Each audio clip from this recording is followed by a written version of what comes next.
Hello, and welcome to today's webinar, Intentional Business for Private Studios, Owning Entrepreneurship with Eric Branner. My name is Heather Meyer, and I will be running everything in the background for our session today. We are thrilled to host today's webinar with the Suzuki Association of the Americas as part of our continuing series, Suzuki in Action. So let's get things started. I'm pleased to introduce today's presenter, Eric Branner. Eric Branner is a seasoned music professional with a passion for elevating the profession of teaching music. He currently serves as the Vice President of Business Development for Private Markets at Make Music. Eric is also the founder of the studio management platform Fonz by Make Music. Eric is a third-generation music teacher, a classical guitarist, and the owner of Black Forest Music School. He has also taught at schools such as Holy Names Academy and Seattle Pacific University and authored the Black Forest Guitar Companion Book. Eric's mission is to empower musicians with the business skills they need to thrive in their profession and make a positive impact in their communities. He leads the Fonz team in developing innovative solutions to help music teachers manage their studios more efficiently and effectively. Through his teaching, Eric equips musicians with fundamental business principles that enable them to excel in their craft. Eric, thanks so much for being with us today. But first, we have a quick framing from Angelica Cortez, Executive Director of the Suzuki Association of the Americas. Hey everyone, good morning, and thanks so much for being here. I am so excited for this session with Eric. I just wanted to give a quick framing. We had so many requests for sessions like this, specifically about business practices.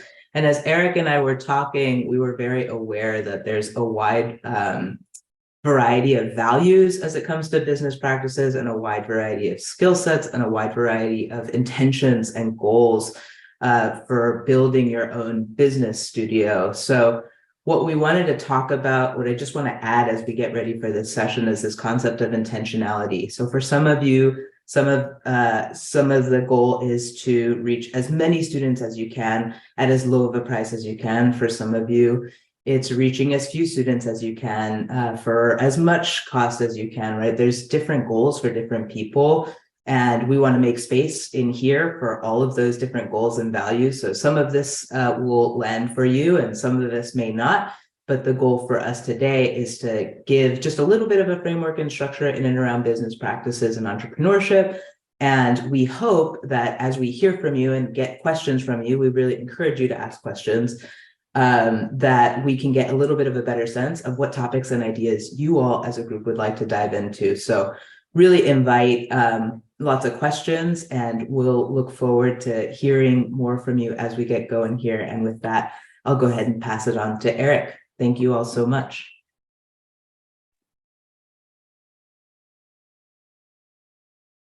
Hello there, everyone. Can you hear me okay? It's great to see you. Thank you so much for having me. Thanks for that warm introduction and for having me here, Angelica. Really excited to be here today. I'm going to go ahead and share my screen. Just one second.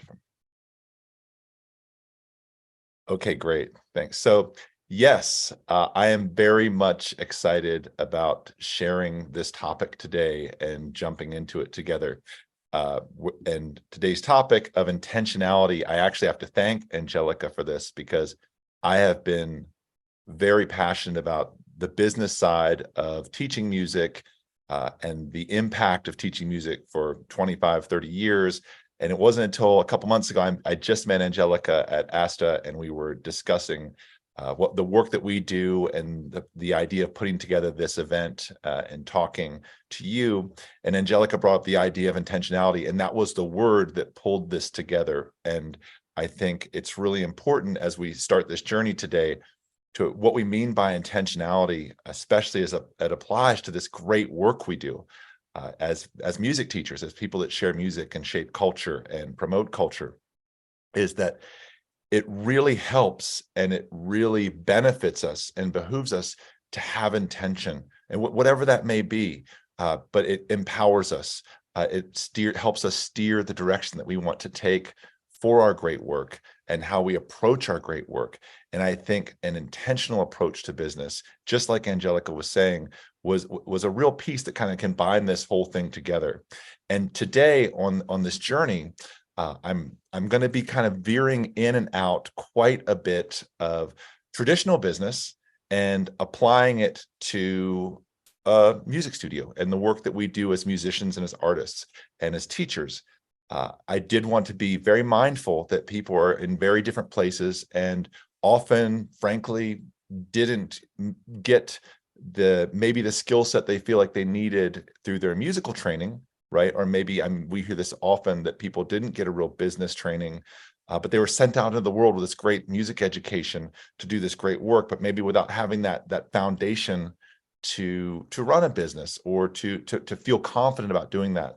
So the real goal for today in this first meeting together is, yes, we're going to take a journey and we're going to explore the idea of embracing an entrepreneurial mindset and accepting the fact that, yes, part of the great work that I do, I can be more impactful and I can travel further and reach more people when I start to think about the health of my business and accept the fact that I am responsible for running my work and for promoting my great work.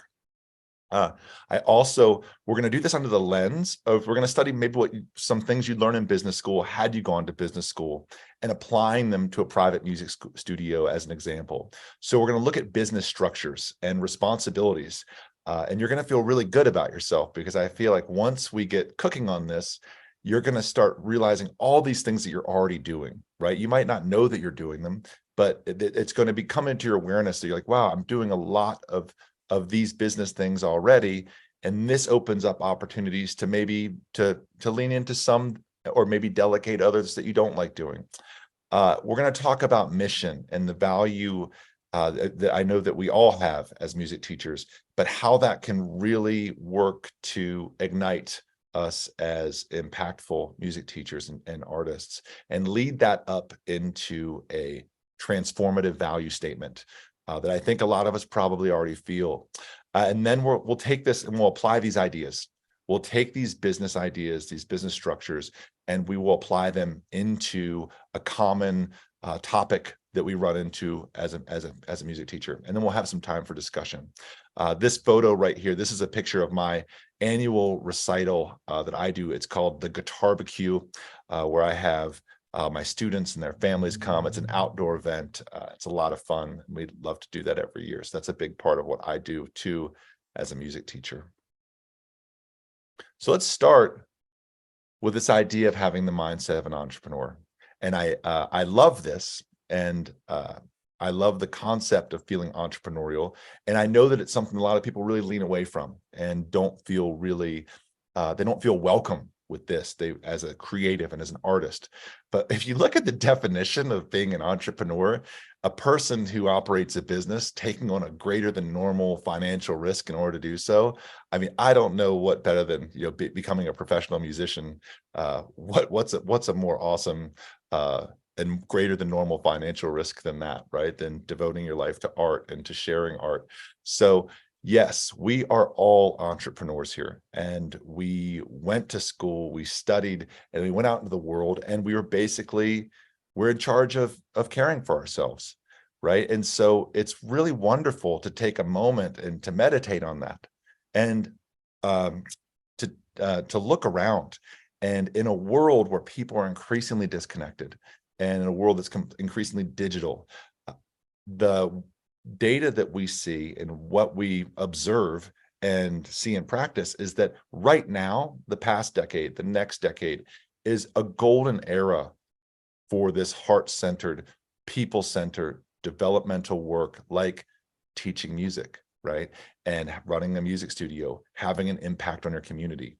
So this situational awareness of where you're sitting as a business owner right now is fabulous, right? People need this more than ever. It works just kind of diametrically towards the direction of our culture is going. We're adding and creating this value by giving people art, by giving them culture, by giving them development and connection.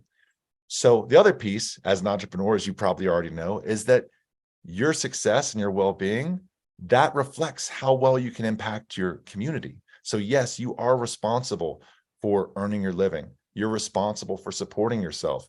Supporting yourself is so important for being able to do the great work that you do, right? So this is a virtuous cycle. And that's a big part. We're going to keep coming back to this concept today, and all these topics we talk about is the fact that the work you do is so important.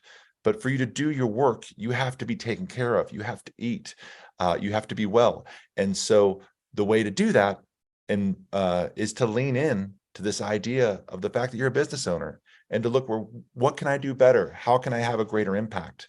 What can I automate? What can I optimize? And that all comes down to this concept that your clients, the people you teach, the people you're seeing every week in their families, the music that you're bringing into their homes and onto the stages, they want you to thrive. And I think this is something that on my journey as a music teacher was so impactful, was when I really realized that, yes, the people that I'm working with, the 50 or so families that I'm teaching, they desperately want me to keep doing the work that I'm doing. They want me to keep reaching kids. They want to be a part of that. And I feel like coming from this angle and this spot in your heart and your mind allows you to not feel weird about it. Allows you to say, yes, I'm accepting the fact that I'm a business owner. It's nothing like this guy. I don't know if you all are watching Succession. This is Logan Roy, who's one of the nastiest humans in television history is in the business world. But I love this because I feel like what we're talking about is the diametric opposite of this energy, which is running a beautiful business, which is running an impactful business, and accepting it. So today we're going to start, and this is kind of our business 101 part, is functional areas of business.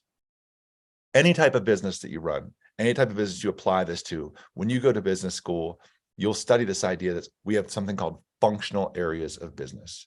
And you've probably seen these probably make sense, but it's great because this breaks apart an organization into its pieces, right? And usually each one of these sections will have a leadership and then have teams above it. But obviously when you're starting here at the left, you've got your strategy, which is really, if you think about like your executive team and who's running the show, you've got operations. Operations is anything that involves the day-to-day runnings of a business. You know what marketing is, the equipment, your technology, maybe you've got your studio, you've got the finance side of the thing, which is money, and you've got HR, right, which is human resources. And I just want to take a quick look at this. And now let's apply this idea and dive into it a little bit to how this would look into a music studio, right? The functional areas of a music studio. Now, I changed this a little bit, and I did it in a way that will help maybe just for you to see all the things we do as independent music teachers on a day-to-day. Today in this talk, we're going to really lead into the first two, which is kind of leadership and operations, excuse me, and begin discussing that. And another time we will continue to talk about these other pieces. But the concept today is saying, yes, I am a business owner. These functional areas of my studio are areas I can look to say, wow, maybe some of these things I talk about make you really uncomfortable, right? Maybe some of these things, and maybe you avoid them, right? So maybe some of these things you're really great at and you want to lean into. And so this gives us a way to just kind of be a little bit more aware of what we're seeing and what we're doing. But yes, the leadership aspect of your music studio, which is, goes so in alignment with the work of the Suzuki method and Dr. Suzuki's teaching, which is all based on mission and the impact and the vision. This is the biggest part of being a business owner, right? And it's super important to begin with that, just like any organization. So operations is anything that happens during your day-to-day. And and we're going to really lean into this because this is really important. It's often the area when you say you didn't learn about in music school, this is often what you're talking about, what they didn't set you out into the world with. Marketing, obviously really important. And I'm guessing for many of you here that have been doing this for a long time, word of mouth and referral is how you really get your name out. But we're going to talk about that at another time. The finance side of thing, which is another thing that would have been great to study in music school, how we do our taxes, what licenses we need, all that stuff. That's very important. And then HR, you're your own HR director, right? You're in charge of your wellness. You're in charge of your health insurance, your vacation, when we decide to take a vacation, setting up your retirements and your personal development. So we do all of these things. everything that you're looking at, you're doing this right now in one way or another, and you're responsible for it. And it's doable, right? And so we don't want this to be overwhelming. We want to just be aware of it, right? We want to be aware of the fact that in the operations of running a studio, yeah, you're teaching, but to teach 50 students or 40 students, you've got to schedule them all. You've got to bill them. You've got to communicate with them and text to say, oh, I'm out of town this week. You've got to upkeep your studio. You've got to keep music in there. You've got to, especially after COVID, you have to know what to do with technology. We all have to be comfortable being online often and teaching. So these are all really important things. And today, what we're going to start with is looking at a couple of the most important ones, right? And I think, as a wearer of many hats, which all of you are, the idea of the CEO, the person who is at the head of the helm of any company, right? The chief executive officer. We're going to talk about this chief operations officer, which is in charge of your day-to-day. And so we're putting these little hats on and we're talking about it. The chief marketing officer, the chief financial officer, you're all of these things, right? And so we want to just talk about them. We want to say, what do they actually do? And if we look and start with the idea of a CEO, maybe if I were to ask and say, what do you think a CEO does in the world? When you think of it in the traditional sense, in the business universe and things like that, yeah, it's like, yes, the chief executive officer really only has two main jobs, and their job applies so well to what you're doing as a creative and as an artist and a musician and as a teacher. The CEO's main job is, one, to define and promote the mission and vision for your great work. Two is to allocate the resources to support that work. That's it. That's your job at the top of your studio, at the top of your creative career that you are responsible for. If you can spend time, and a lot of time, being very intentional and mindful and checking in with yourself about your mission, about your vision for your great work, because this is such great work. We know that. This will drive everything else that you do. Once you have your mission and your vision and you're practicing promoting it, you're comfortable inviting people to take part in what you're offering. Once you can do that, all the other things will fall into place, right? And this is something we've seen thousands of times, right? And the people that we observe out there that are running these hyper successful studios with really long waiting lists that are impacting people on a massive level, or like Angelica was saying, working with a small number of people, but really diving in with them. They are defined and very clear in what their mission and their vision is, to be in alignment with who they are as people. And that's why today I don't want to tell I want to present this, but I don't want to tell you what to do. I want to give you a lens with which hopefully you leave here feeling empowered, saying, wow, that's a neat thing. What is, maybe I want to lean into my mission a little bit and my vision, or wow, allocating resources to support that work. What resources do you have? Well, obviously, money's always a resource, but the real resource we have is time, right? Our time and our intention, right? So, and yes, sometimes we want to allocate resources to maybe say you hate doing your taxes, to have someone doing your taxes for you and make I'm talking about myself, to make your life feel so much better because you've taken this thing that you don't enjoy doing and you've delegated it. So I love this concept, and I love how this applies to being a music teacher, is that as CEO, you have two main jobs: defining your mission, promoting your mission, allocating resources to support that work.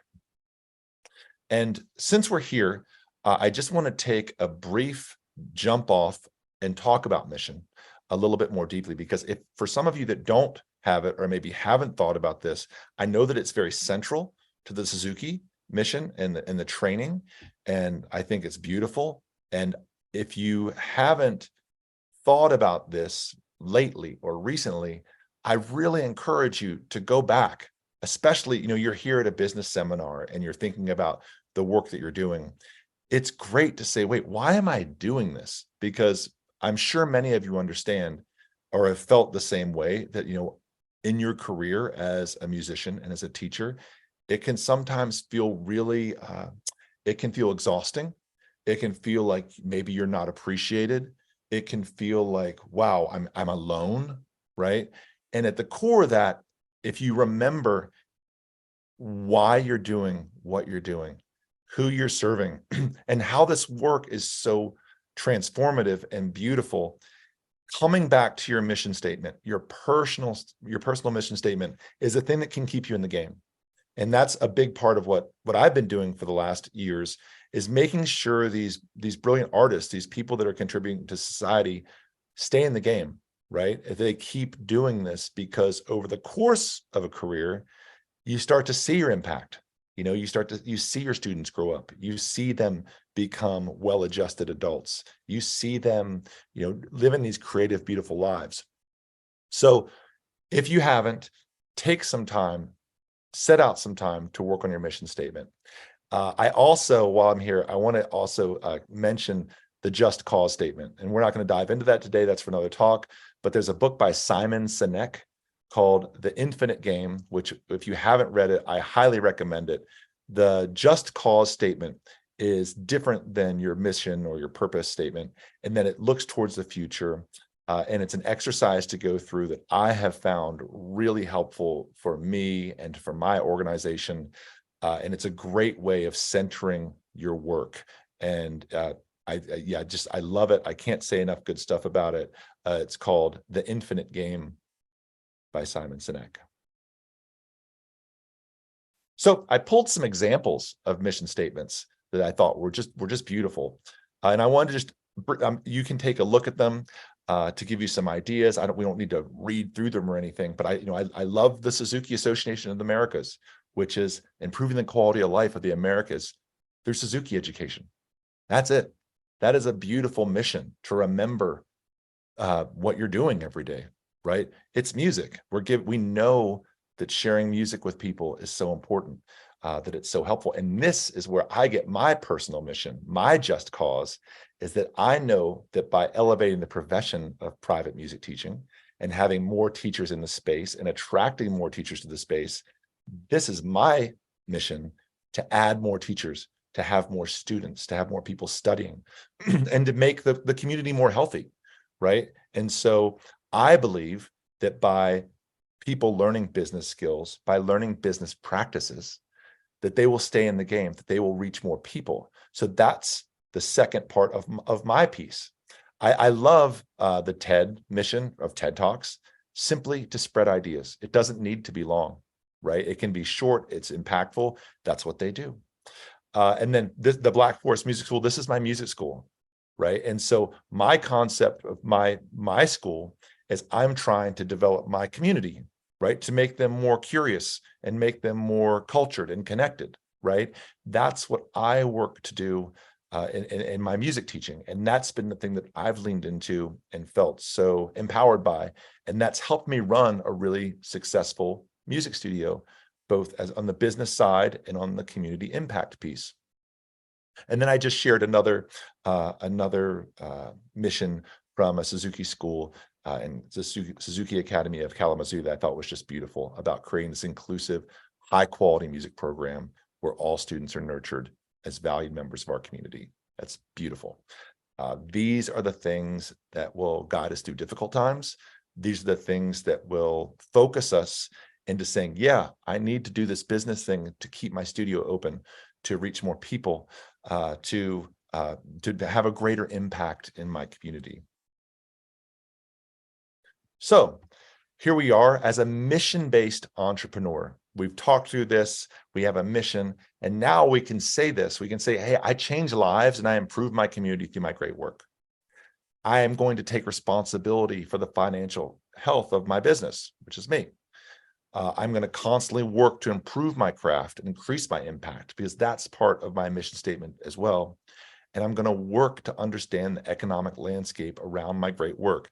That is part of your job as a business owner, right? Is to understand, how can I take care of myself? How can I take care of my community? And I'm talking about this so deeply because I've worked with thousands of people, and I feel like this is the piece, is that we often as artists have a hard time accepting this, that we deserve to have a certain quality of life, or that it's okay to ask our students and their families to support us and our community to support us.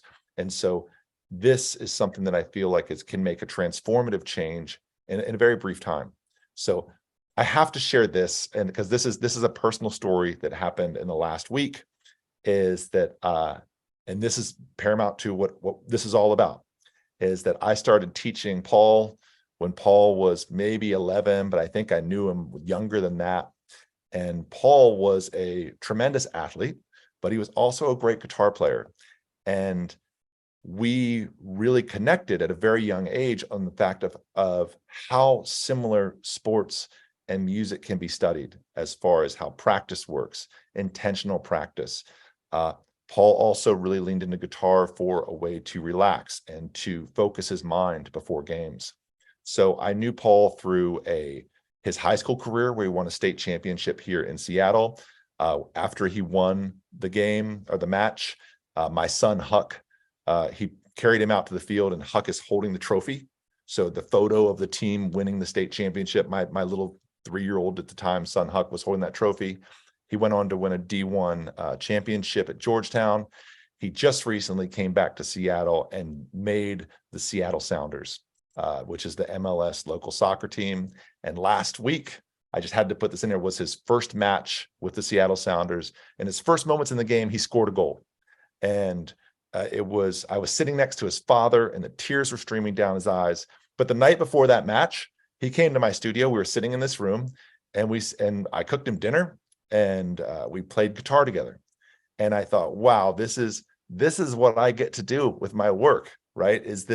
I get to be a part of this journey. And the night before his MLS debut, where he got a goal and kind of made a name for himself, we were sitting in here playing music together and using that to focus and to have quiet time. And for me, that's as good as my life gets, right? And that's, as far as my career, that's the center of it. That's what I've always worked towards, is these relationships. And so I wanted to share that because I think it's really important for us as a foundation for the work we do. So we have our mission-based philosophy. We're leaning into this. We're accepting the fact that we deserve to make an awesome living. So now we're talking about what we offer and what we offer our communities. For me, and maybe yours will be go in a different direction from this, we're offering transformation. And this is a marketing piece, and the way you speak to your clients and your community. It's not that you just teach lessons. You're not a strings teacher. You teach transformation, right? And transformation is, I teach art. I create cultured communities. I create people who are resilient, who are disciplined, who are working towards greatness at something, right? I offer community. These are look at this list of things that all of you do.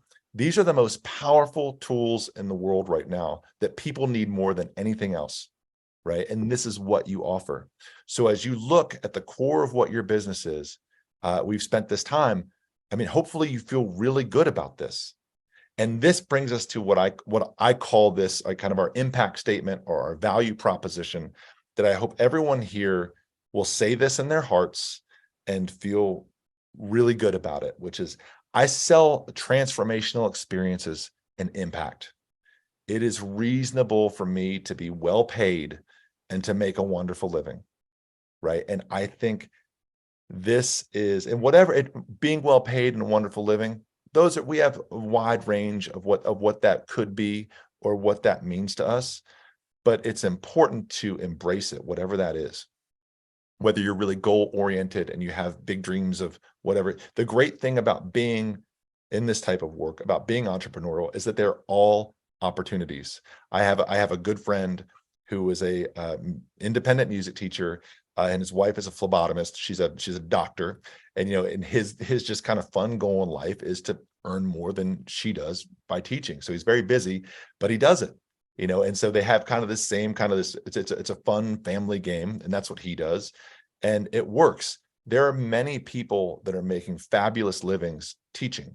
And what I've found through my experience is many of them that are doing it are actually creating so much impact too, because the more healthy they are, the better they feel about the work that they're doing, the more energy they're able to put into their community, and the greater work they're able to do, the more people they're able to reach, the more equity they're able to provide, because they're not, they can reach out and they can connect with people maybe they otherwise couldn't.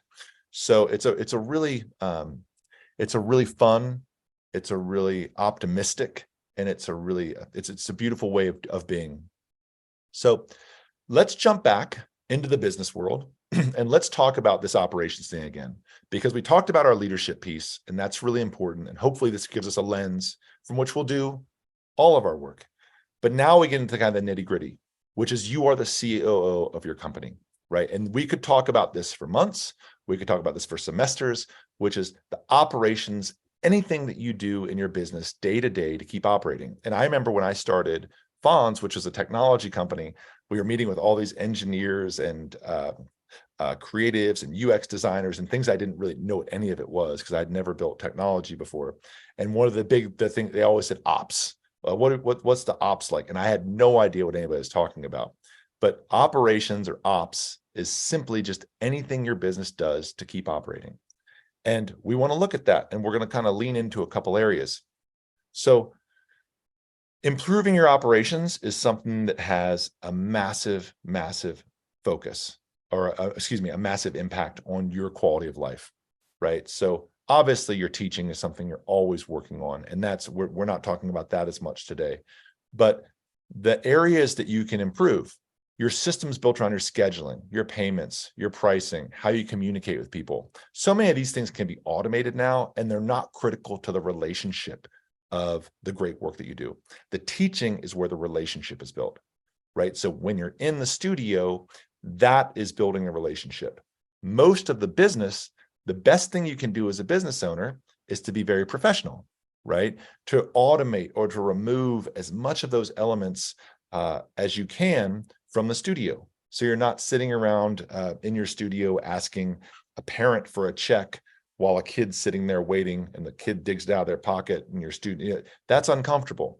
So many of these things, we can remove these kind of friction points, these stress points, just by talking about them and thinking deeply about them and saying, yeah, I'm a business owner. I should be able to do this. I should expect this kind of communication, or I should expect this kind of work as far as you doing your practice and your upkeep.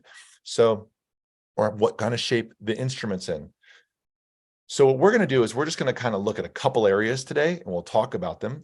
And then hopefully we can apply this lens to all of them. So the idea of building systems, basing, how can I automate this? What can I delegate to somebody else? Reducing friction in your studio, right? How can I make it to where people really understand my policies? And, when I first started doing Fonz, people used to have these, I don't know what your policies look like for your studio. Policies would often be 1 or 2 pages long. They'd talk about, what you need to bring, what the expectation was for practice, and, how you're going to be charged or billed. And there's a real trend these days to where policy lengths are shortening so much, because so much of the guts of your business can be automated or can be simplified, right? To where a lot of people have a policy now that's like, hey, this is my fee. This is how and when you pay me, and this is what I expect as far as commitment from the family and from the student. And we're seeing a couple paragraphs as opposed to a couple of pages. Simpler, making it simple for you and your customers. So thinking deeply about this has a really good and great impact. What are the things on this list that when you look at, you think, oh, this makes me uncomfortable? Like when someone texts me last minute and says they're out of town, and I have a 36-hour cancellation policy, and here we are, they're texting me last minute, but they're nice and I like them. And what should I do? Do I just tack it on to next month? And, trying to have these things be simple to where in your heart how you're going to deal with them just pays a huge dividend. And so what we're going to do is we're going to talk about an operational exercise. And this is kind of, I mention this because I recently gave a talk at the MTNA National Music Teachers National Association National Conference, and one of the topics in the I was doing a marketing presentation, and one of the big beliefs I have is that setting your rates is a wonderful marketing tool, and it's an important marketing tool. This is also the most sensitive, right? When we talk about rates and we talk about what we charge people for our great work, this elicits so much response. People can get really, they can go inward. That it can make them feel uncomfortable. So it's a great one. But what we want to do, and so let's take this exercise for our operations for our business, and let's talk through how we might want to set our rates. We're not trying to get to a number. We're trying to get to a mental dynamic of what we feel comfortable with. So, and an approach that we feel really confident about. So we're talking about setting our rates, right? And we're looking at our studio, and we're doing this thing. And traditionally, what do we often do is we kind of think about what other people are doing. A professor raised his hand at the last time speech I was giving about this, and he said, well, when I teach my pedagogy class, when they come to town, or during that part of our semester, I say, hey, look around, get a number for how many students you want to teach, and then get an idea of what the median income is for the area that you're living in, and divide that median income by the number of students you want to teach, and that's how you set your rates. And this was a really common idea. People seem to be like, that was kind of a common approach, or often it's like what maybe their teachers charged. And the reality, and a great starting point, and I want to be very sensitive about this, but traditionally, music teachers, highly educated, central points of our communities, massively undercharge, right? So I'm going to just go straight into it, and we'll just kind of take it from there. And hopefully this won't offend anybody, but I think we'll get to a point that we feel really good about where we're headed. So instead of thinking about, wow, what did my teacher charge? What are other people in my area charging? Well, if you look at the lens of saying, well, how much education do I have? How much impact do I have on my community? How many people do I want to reach? From those of us that have been teaching for a long time, how much do my clients and my students, do they rely on what we're doing? They appreciate the work we're doing, and they're often professionals, right? And I want to get right into the other side of this right away, because I know it can be a bristly topic, especially for those of us who are really focused on impacting a wider audience and being able to reach people where cost doesn't affect that, right? To where we can reach a more diverse audience. Actually, having a professional sensibility towards setting your rates, what we see is what allows people to have more bandwidth to create a more equitable studio. And to put it very simply, when I started charging a professional rate for my private lessons, I was able to support myself. And I want to share this story of kind of my journey, because I think it's a beautiful one, and it's a really fun story to share. But when I was, I guess it was in 2007 or so, I was expecting 2006, excuse me. I was expecting our daughter, was about to be born, and I had been teaching full-time for about 15 years, and I was really feeling this kind of itch to do something else. And I was thinking about, what, maybe it's time to go get that MBA or to go to law school. And I was happy with what I was doing. My wife was a full-time actor, and our studio was thriving. I was probably teaching 40 or 50 students at a time. I was just ready for a change, and I began telling one of my students, who is also a mentor, who we'll talk about in a second, this idea I was like, hey, I'm thinking about moving on. And he was like, do not do it. He's like, what you're doing for this community, no one wants you to quit. And he's like, what's the big deal? I was like, well, I'm getting ready to have a family. I'd like to maybe have a house someday. It's tough. And he said, dude, Branner, just double your rates. And I've told this story a bunch, and it always gets a reaction. But Bryce was like, hey, double your rates. If that's what you need to do what it takes to stay. And I shared with him, I was like, there's no way I'm doing that. And anyway, he's like, well, if you're going to leave, you might as well try it and see what happens. So very reluctantly, kind of overnight, And I was charging kind of like just the average rate of what maybe a guitar teacher would charge in Seattle at that time.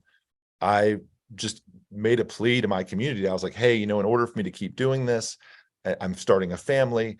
I need to go to this new rate effective starting next month.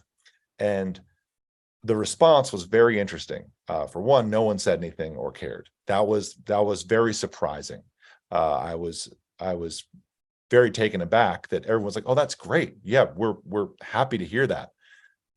The families that couldn't afford it, I wasn't charging them anyway, right? So they were already, I already had a bunch of students that couldn't afford lessons. I didn't charge them anyway, so they were going from 0 to 0, so that was fine. But all the families that could, they didn't even mention it, right? It's just the next month I was making twice as much money. And a second thing happened because of this. And so I did stay and I kept teaching. And that's when I started the Guitar Barbecue and having these really big outdoor recitals for 200 or 300 people, and doing these camps where I would take kids up into the mountains for a week in the summertime. And I was able to do all these really cool things to where my teaching got so much better. I was making great living. I was able to buy a house in Seattle, which is a hard market to do that. My studio thrived through that economic downturn of 2008. But the biggest piece of what happened when I did this exercise of saying, wow, I'm just going to try this. I wasn't coming from this place of confidence and business acumen we're talking about today. I was doing it as a test. Was that 8 weeks later, I had gotten more calls for new students and for new lessons than I'd ever gotten in my entire career. Suddenly, my phone was just lighting up. And what I learned from this is I learned that by setting my rate, what really happened by really taking pride in the work that I did and just asking for this, my community, they wanted to support me. Everyone that could wanted to. They knew that I was also going to be able to, that this would allow me to work with people who maybe otherwise couldn't afford my work, to where I could spend a full day every week giving my services back in groups, going to schools, teaching people for free. Perceived value, right? This is putting our business cap on, which is saying, yeah, I started charging close to twice as much as my current teacher, the person I was studying with at that time. But I started getting way more phone calls. Why is that? Because think about it. Many people who are looking for a music teacher, if you took me and you took me, the exact same person, but just gave it a different name, most people don't know anything about music. So what they're doing is they look at someone who charges more or less, and they assume that the person who charges more is going to be a more effective or maybe better known or a better product. I guess you can go to product, but better at delivering this value. And this blew my mind, right? And it blew my mind in a big way that I was starting to send referrals to my teachers because people were calling me trying to get lessons because I was charging more. I had done it as an experiment. This began the journey of where I am now, all the way through from continuing to teach, having my school grow, deciding to start a startup to operate that school and automate these business things that we're talking about, which became Fonz. And it became something that, as I've worked with now over a couple thousand people, this is an idea that has never not worked. For a person that can really see the value in the work that they're doing, that can feel really confident in the work that they're doing, that can feel comfortable asking their community to support them, what really happens is that this becomes the center of their marketing, right? Where people want to work with them, where people will reach out to them, where people will, try to get into their studios over other people who are not who don't charge as much, right? So traditionally, we'd say, what do other people charge for a similar thing? And that has to just kind of go out the window because it's historic, but it doesn't really apply to right now, right? And so there's only one of us, there's only one of you doing this. Your communities want to support you. If you really want to run an equitable studio, if you want to be able to reach more people, putting your oxygen mask first on is a fabulous idea. that actually brings a lot of these worlds together. So this photo right here is actually a picture of me, the Seattle Times. This is around the time that I went through this transformation in my studio. This is a picture of Bryce, who was my mentor, who was the one that forced me to double my rates, who kind of started this journey that I've gone on. And we were on the cover of the Seattle Times about this relationship between a guitar teacher and his student, who was also my mentor, Bryce. So I love this conversation, and I want to move. This is a great moment for us to maybe open up the floor and have a discussion, because I'd love to hear what your thoughts are on it. And plus, it's very wild having a conversation with yourself for this long, and so I'd love to hear some of what other you have to say. And I also want to thank you, but I would love to, I'd love to go deeper into anywhere that you may have questions or would like to learn more about. And that can kind of inform what we do moving forward in the next series. So, and I see Angelica just hopped on. So. Hey there. Yeah, so we already have a couple of really great questions, and I'll just invite folks to keep sending them in either through the Q&A or through the chat. It's perfectly fine. We'll keep an eye out, but maybe we can just start with this one, Eric, because I feel like it's relevant directly to what you were just talking about, which is the idea of imposter syndrome. So how do you deal with imposter syndrome as a music teacher and a business owner? What are some of the things that you did to maybe kind of help overcome some of that? That is a really good question. And I think that just so I can kind of see where they're coming from. So are these in the Q&A part? This one came in the chat, and it's okay, just a little ways back. How do you deal with imposter syndrome? Okay, this is to Hannah. Okay, yeah. Great. Hi, Hannah. That's awesome. Hey, thank you so much for being here. Yes, I think that so obviously the message that we're talking about is we're really trying to elevate our entire community, right? And the idea of the imposter syndrome, and I'm assuming what you mean by imposter syndrome, and maybe if you want to elaborate on more, is that maybe that feeling that maybe you don't deserve a certain financial way of being, or that maybe people wouldn't want to work with you. This is where business acumen really helps, because these are tools that are, because as creatives, we're all about the creative process. We're so good at vision. We're so good at reaching out to people and making the impact. But if you have a framework that you can work around, right? And you can say, wow, I'm going to, I'm using this experiment. And so I used the experiment of whether or not I was going to stay in the game of teaching or not. But if you use the experiment of saying, I'm going to play with my rates as a way to just see what it does as a marketing experiment, because I can tell you that most people that have ever done this have had fabulous results. I've never heard of anyone not having a fabulous result from it. But the idea of building up your belief in yourself, I mean, I think I don't think there'll ever come a point where we don't often have a human tendency to question who we are and our value, especially as artists, right? Because it is such a sensitive, it's a sensitive career. But apply the lens of the business owner over top of it can help overcome it, right? And so it could be out of necessity, where you're like, oh, I need to make this much money to pay my rent or to pay my student loans off.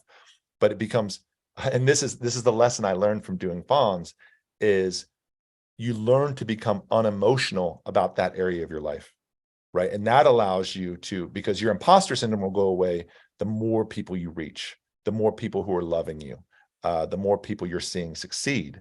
So if you can remove the emotion from the business piece and just apply it as a test, be like, I'm going to apply this rate setting test, or I'm going to apply this automation test, or whatever it's going to be. I think that's the way to build you up over time. Absolutely. And I really appreciated, Eric, that you earlier on just kind of shared your own vulnerability with this too, because I think it highlights that we're all sort of trying to figure it out as we go. And we're all, the idea of imposter syndrome, in my experience, it just doesn't go away. it just kind of keeps inviting itself and finding new ways to enter your mind. And so it's really just a matter of like, how do I stay in relationship to it in a way that's sustainable? So thanks for that. And then we also had a question in the Q&A from Anna Hogas. As a new teacher, how do you get more students? It seems like word of mouth is going a little bit slowly. Okay, that's a fabulous question, Anna. And I think that there's something, and we're talking about marketing at this point, right? Which is maybe you're in a new community, maybe you're young and you're just out of school. So launching our career, like I taught at a community music school for a long time, and I love doing that. One thing I will say, and I'll make some guesses. If you're a young student just out of music school, or a young teacher out of music school, and you're trying to build a studio, or maybe you're just in a new town, the one thing that I've seen over time is that, and I have a great example of this, is a fabulous music teacher graduated from Corner School of the Arts a couple of years ago. And she just went out and she just applied the business piece. We ran into each other right at the right time. And she did it all. She like charged a great rate. She really cared about her students. And she is slammed. And she actually sent in I should have put it in this one, but I didn't. I put it in my last presentation. You know, it was a letter she wrote to us about the fact that she's like 25. She's walking through the house that she just bought in Seattle and has her hand on her new grand piano in her new home, and she's just so grateful because she did it. So to answer your question, you're trying to ramp up something called the marketing flywheel, right? And so believing in yourself, building your studio up, that first part of the flywheel, a flywheel is hard to get rolling. And right, what you're saying is your referrals aren't really happening for you just yet. You need more people, you need more energy. So what are some ways you can build energy? Well, one is you can grind it out. You can go wherever you can to teach, right? Maybe you need to go to a community music school, you just need to have more reach. But the other thing you can do is a long tail strategy is to really invest deeply in your students. Go to their school events where they're performing. And this is the thing that I look back that worked the most for me is like, I would go to a kid's recital or a concert at their school and the PA system wouldn't work. And I would go to the front and I'd turn the microphone on and the crowd would clap for me. And then and I'd be like, well, I turned the microphone on. But they would see me and I would show, and then I'd get 2 or 3 calls and be like, oh, you were Gabriel's guitar teacher that fixed the PA. Right. And so I like the marketing approach of hang in there because it does take time, but deepening the love and the joy and the commitment that you have to the people you are teaching. So I'd love to, and Anna, if you want to email me or what, I'd love to continue the conversation. Just really depending on where you are, I think it matters, but I'm definitely less inclined to be like run a Google ad or run a Facebook ad as I am to do something really cool. Right. And I mentioned earlier in the talk, my guitar barbecue. And I mentioned that because they're awesome. And I think guitar barbecue is a great concept, but that was my only marketing piece for my studio, right? Is that I would do this concert every year, 300 people would come, they'd bring some friends, and I would be lined up with students kind of forever, as many as I would want from that one event. And I didn't do it for marketing, but those are the type of things that help us build. Hopefully that's helpful. I feel like that leads us right into this next question around how to make an effective website and market with social media a little bit more. And I feel like you're already kind of touching on that. Yeah. And Cynthia, that's a great question. How can I make an effective website and market better with social media? You know, that's a really big topic, right? And by effective, a beautiful website isn't effective unless people go there. Right. So an ineffective website with a lot of traffic can actually be more effective. Right. So one of the things that we see, and maybe I encourage, is spending. We say, oh, I'm going to start marketing. I'm going to do a YouTube channel. I'm going to do Instagram every day.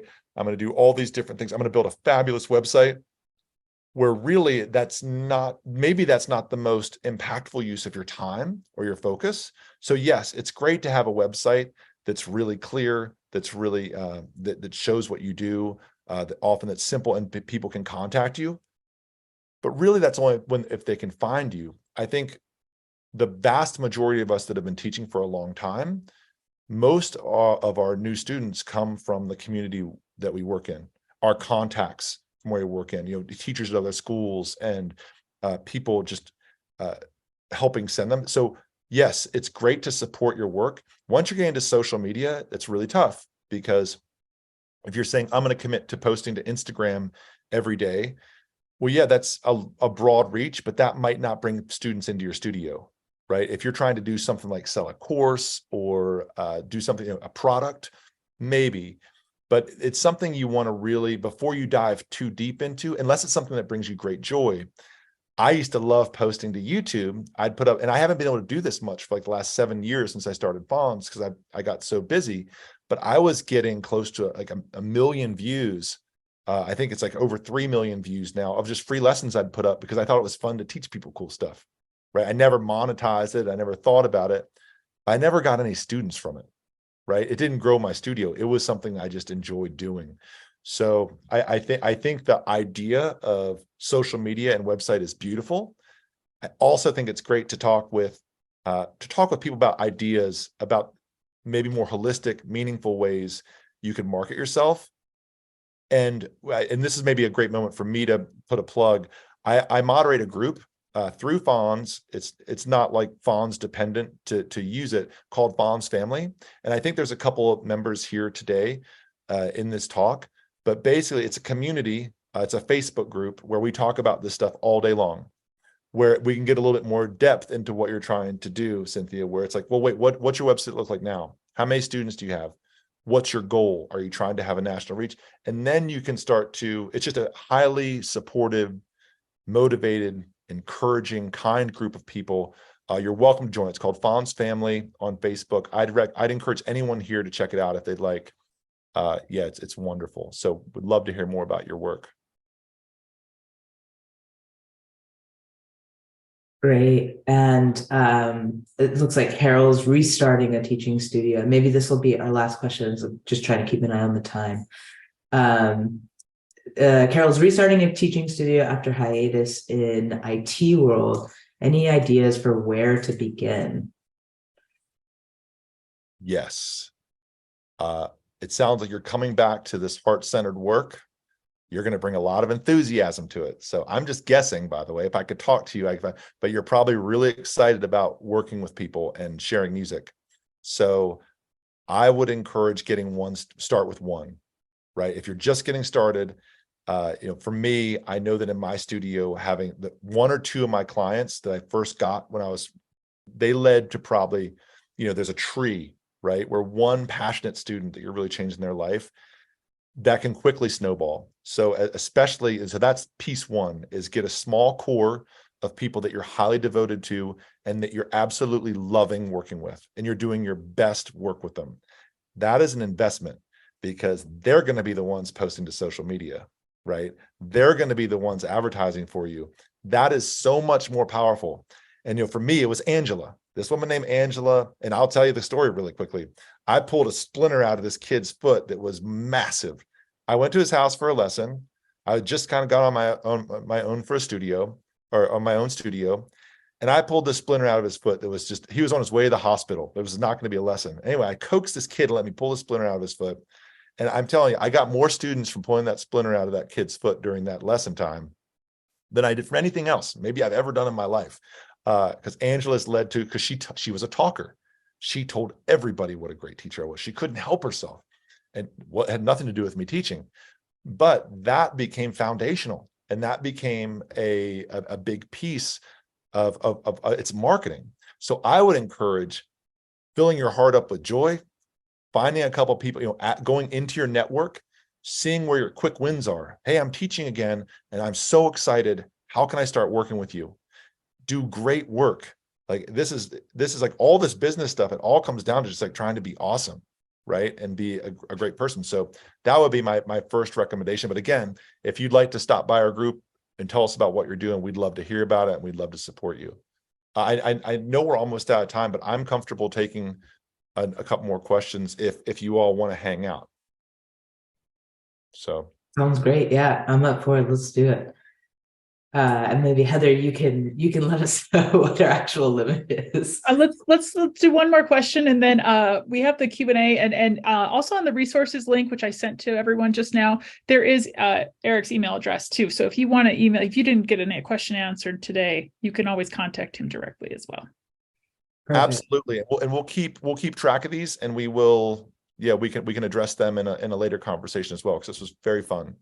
Perfect. Okay, so let's do one last one then. Crystal Lane is asking what some realistic examples of how you've simplified your communication tuition policies. Yes, well, I'll do this without trying to be over I've basically devoted my life to building an app that automates this stuff, so I don't want to talk about it too much today, but that's kind of, Fonz has been the representation of that work. Fonz is it's a app for music teachers that does a lot of this in a holistic way. And I don't want to talk about that today, but I do want to talk about the idea of simplifying, and this could be like 5 talks in the question that you're asking, Krista, because for example, there are 3 prevailing billing models right now that allow us to not invoice anymore. So if you're still invoicing your customers or your students, you really shouldn't be. It's something that it's the number one way to create extra confusion, friction, challenges for your clients, and wasted time for you. So I would say the number one thing is whatever it takes for you to not invoice, which setting up an automated payment plan, a simplified billing model, such as flat rate tuition. There's a bunch of ways to do it, and it really depends on who you are as a human and what you value. But that right there, that move literally can take away like 85, 90%. I'll be honest, when we first started building Fonz, I'd been teaching a long time. And when we started looking at my books, I had thousands and thousands of dollars of unpaid invoices from people that had lots of money. Like the school teachers and stuff, they always paid me. These are people, maybe they went through a divorce, maybe they had a life event. I hadn't followed up. It was too much. And so it really added up. And the time chasing payments. So automating payments, getting rid of invoices is my number one recommendation. And simplifying your policy, I think, is a really beautiful thing, because do any of your students come in and say, I just didn't practice this week, right? You're hearing these things, right? Is that our job as a teacher, but I feel like our job as a teacher is to, if my students aren't practicing, I don't want to put that in a requirement for them to come, because maybe if you don't practice this amount every day, you can't come. I like to say, is there an issue at home that maybe, or in school, why they're not practicing? Or can I inject excitement and energy into this lesson that will make them want to practice? So a lot of a traditional studio policy, I just don't think is important, because I feel it's something that as a teacher, we want to be dynamic, just like, and agile and in the moment. So those are kind of my first 2 recommendations. But again, I'd love to hear about what you're doing and to chat more about it. That's helpful. All right. Well, thank you so much, Eric and Angelica, and thank you all for joining us today. Please fill out our survey so we can continue to improve our webinars in the future. And there's a spot if you want to let us know what do you want to hear from Eric in the future. So there is also a certificate of attendance if you need it.